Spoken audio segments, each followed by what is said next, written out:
Greetings, everyone. Welcome to my channel.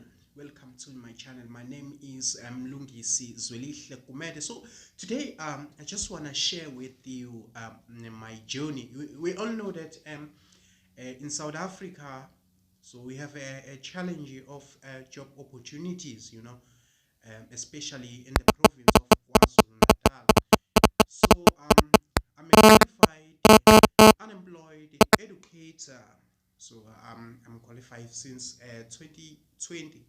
So 2021, this year, 2021, I've been searching or looking for a job, traveling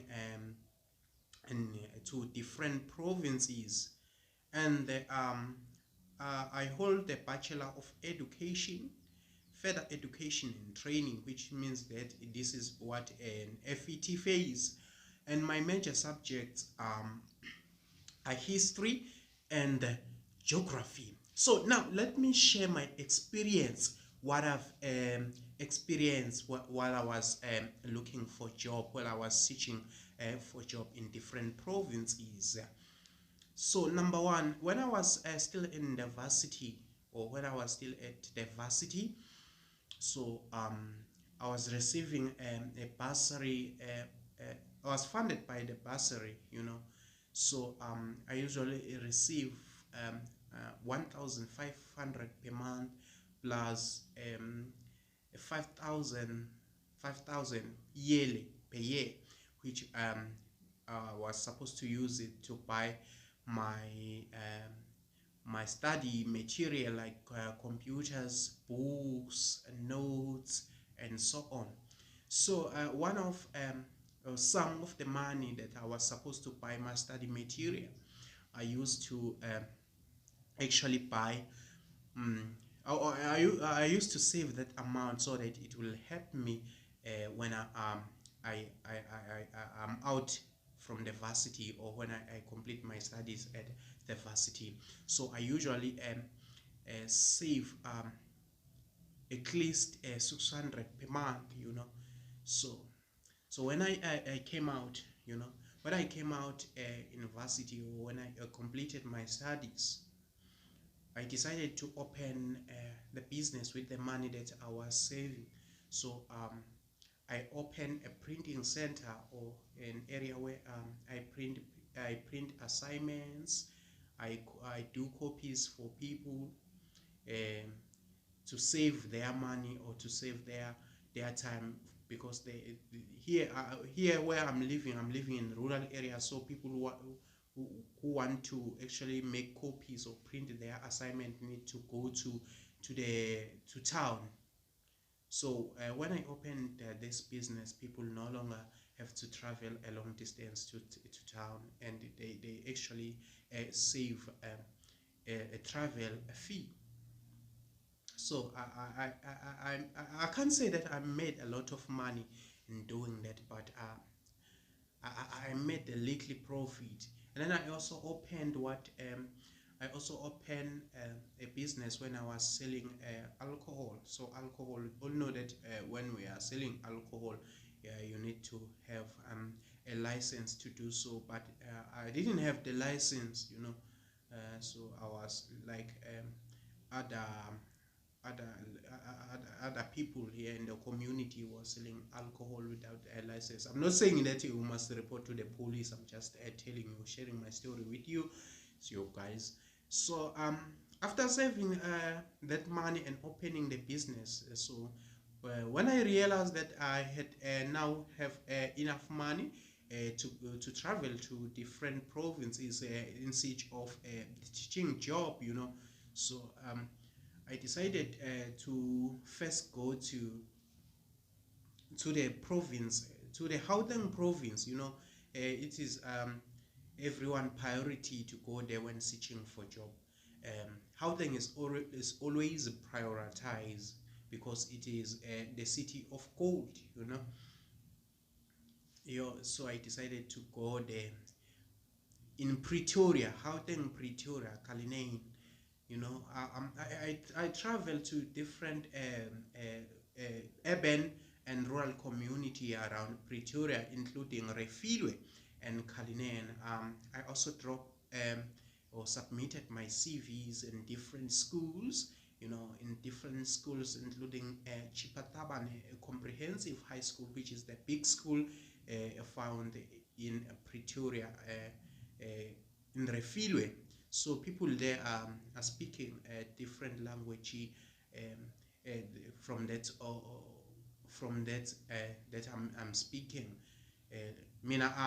I'm a Zulu. I'm a Zulu speaking person. So when I went to Pretoria, I found that people there are speaking what they are speaking Sepedi. So it became a challenge for me to actually communicate with other people, because people there are using Sepedi, and they don't like to communicate more often using English. So I had the challenge.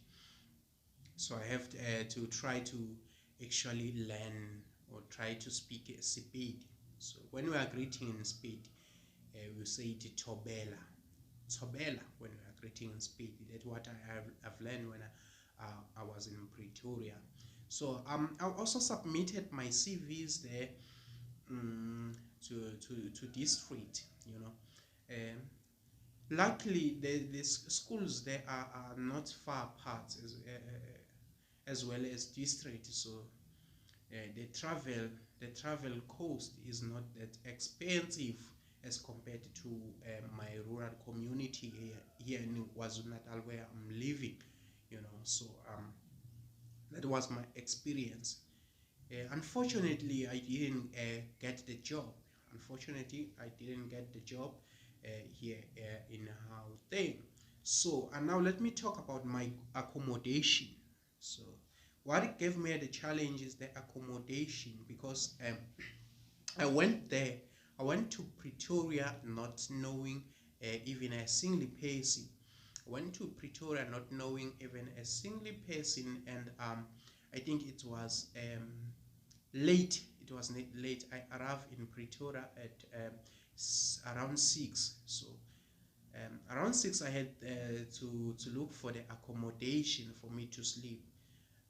I talked to the taxi driver, and then he referred me to another landlord. So luckily I got the accommodation, but it was expensive for me because I'm not working, but for someone else it was not that expensive, because monthly rental was 800 rand.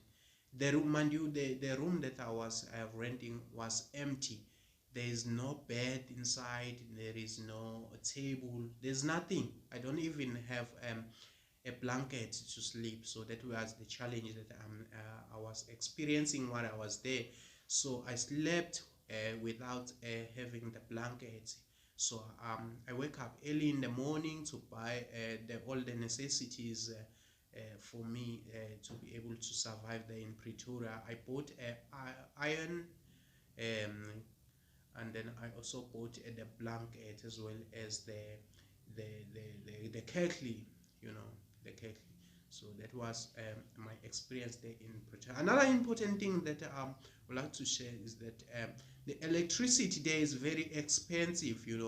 It's very expensive. Electricity is very expensive there in Pretoria. So when I was I bought an electricity of with 100 rand. So but the unit that was appearing there in a meter box was 15 rand, while I bought the electricity with 100 rand. So you can see that electricity there was very expensive. So yeah, I live there for almost 2 months, for almost 2 months. Then I decided to go to another province, to travel to another province, the province of Limpopo. Limpopo. From Pretoria to Limpopo, I think I don't remember very well, but the taxi or the travel cost from Pretoria to Limpopo polokwane was 260, if I'm not mistaken, 260. So it is about 4 hours trip. It's about 4 hours trip. And then luckily when I went there, I knew someone, but I contacted the landlord, whom I never met. Then he phoned me, telling me that there is accommodation there which I could use while I was searching for job. So the accommodation there in Limpopo cost 200 and it was 650. Sorry, it was 650. You know, the accommodation there in Limpopo, yeah, was very cheap as compared to the accommodation and in Pretoria in the Gauteng province.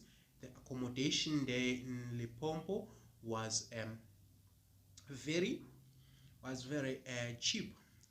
Was very cheap.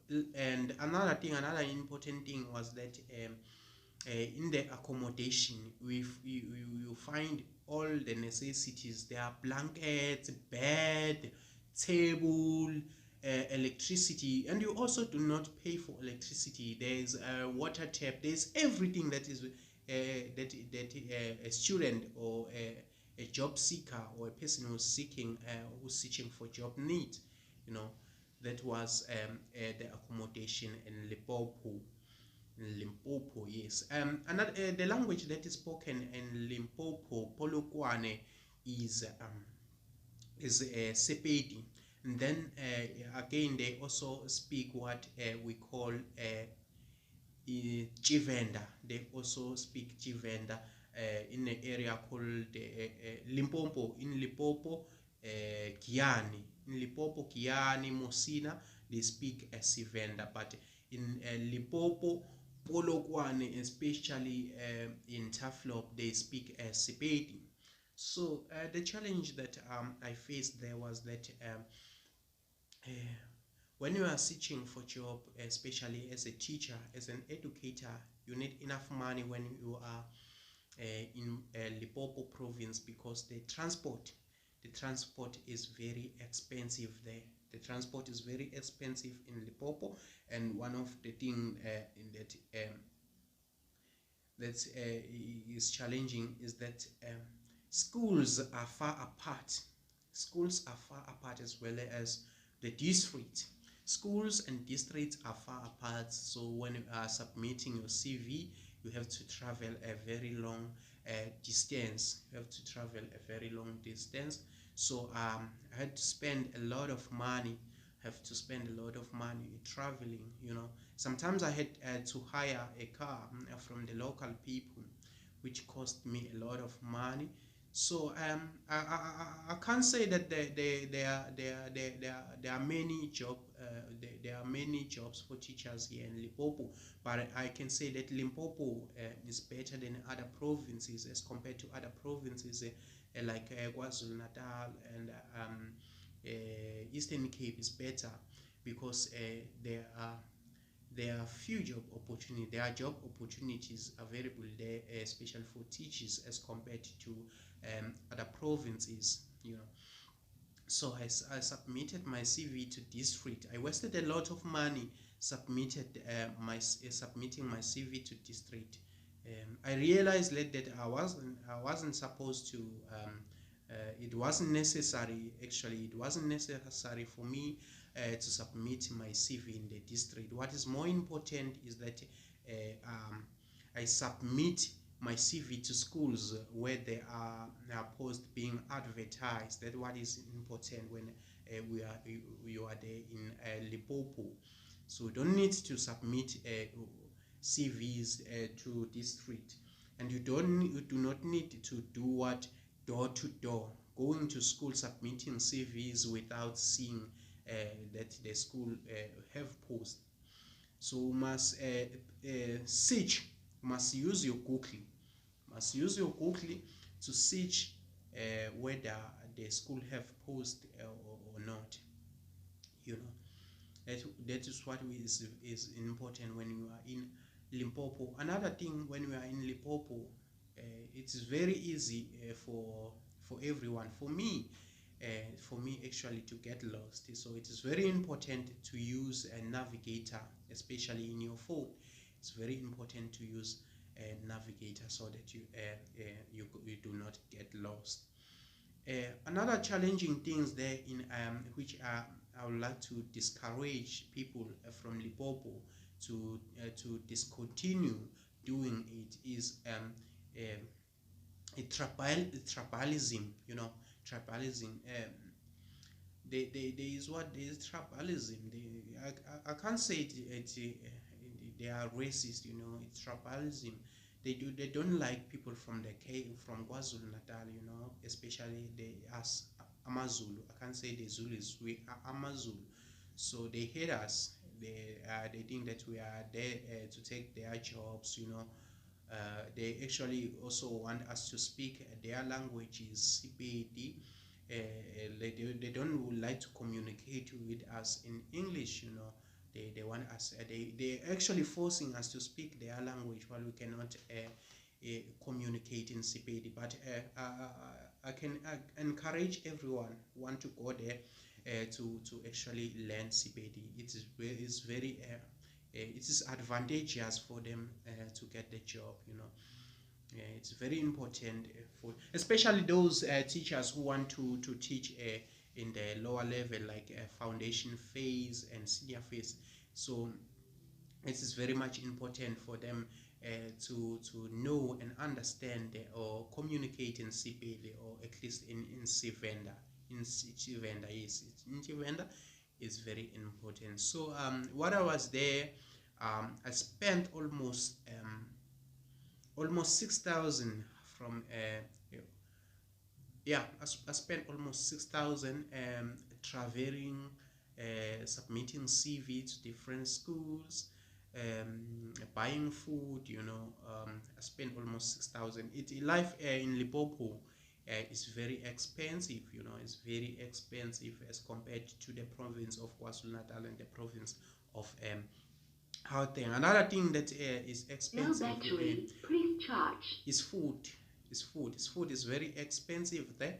It is important to when you are coming to Limpopo, ensure that you have enough food. You know, so yeah, that was all that I wanted to share with you. Thank you very much for staying with us. Now the battery is running low. Don't forget to subscribe to my channel. Thank you very much for watching. Don't forget to subscribe. Thank you. Please charge.